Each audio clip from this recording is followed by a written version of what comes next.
Friends, welcome back అమ్మా kitchen. ఈరోజు నేను మేక కాళ్ళతో సూప్ తయారు చేస్తున్నా. దానికి ఏమేమి కావాలంటే బిర్యానీ ఆకు, జీలకర్ర, లవంగాలు, యాలకులు, చెక్క, కొంచెం జాజి పువ్వు అనమాట. ఇందులో కూడా కొంచెం ధనియాలు వేసుకోవాలి, అది కూడా చూపిస్తాను. నెక్స్ట్ వచ్చి 2 ఆనియన్స్, జింజర్, గార్లిక్ ఇలా కట్ చేసుకోవాలి సన్నగా. అలాగా పుదీనాకు అనమాట. శుభ్రంగా వాష్ చేసి పక్కన పెట్టాను. అలాగే సూప్ తయారు చేయడానికి కుక్కర్ పెట్టుకున్నాను అనమాట. 2 టేబుల్ స్పూన్ ఆయిల్ పోసాను, మరీ ఎక్కువ అవసరం లేదు సూప్కి. ముందుగా ఎన్ని వేసేసుకోవాలి. నెక్స్ట్ వచ్చి బిర్యానీ ఆకు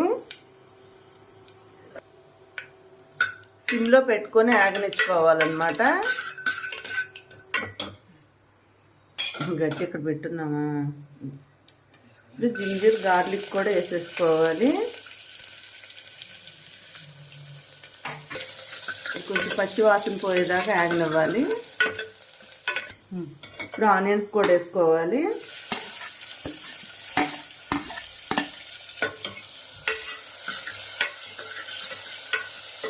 ఈ ఆనియన్స్ వచ్చి కొంచెం కలర్ చేంజ్ అయ్యేదాకా ఆగనిచ్చుకోవాలి. ఉల్లిపాయలు వేగేటప్పుడు పుదీనా కూడా వేసుకోవాలి. పుదీనా వేసుకుంటే చాలా బాగుంటుంది ఫ్లేవర్ వచ్చి.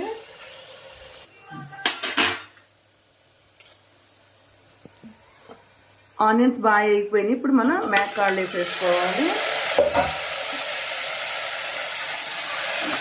ఇది కూడా నీసు వాసన పోయేదాకా ఆగనిచ్చుకోవాలి ఆయిల్లో. స్పూను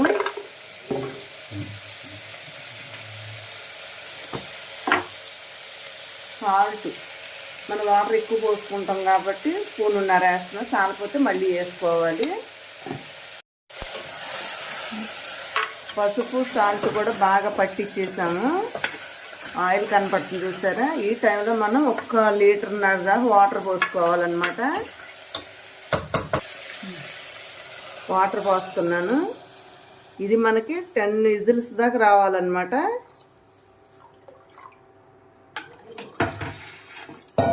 సాల్ట్ చాలలేదు, కొంచెం వేస్తున్నాను.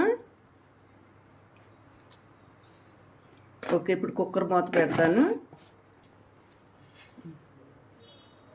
పచ్చిమిర్చి కూడా వేసేస్తున్నాను. ఈ టైంలో వేసేసుకోవాలి. 4-5 పచ్చిమిరపకాయలు అనమాట. అవి కుక్కర్ మూత పెట్టేశాను. 10 విజిల్స్ వచ్చేదాకా ఉంచేయాలన్నమాట కుక్కర్. ఇలాగా 10 విజిల్స్ వచ్చేసింది. సూపు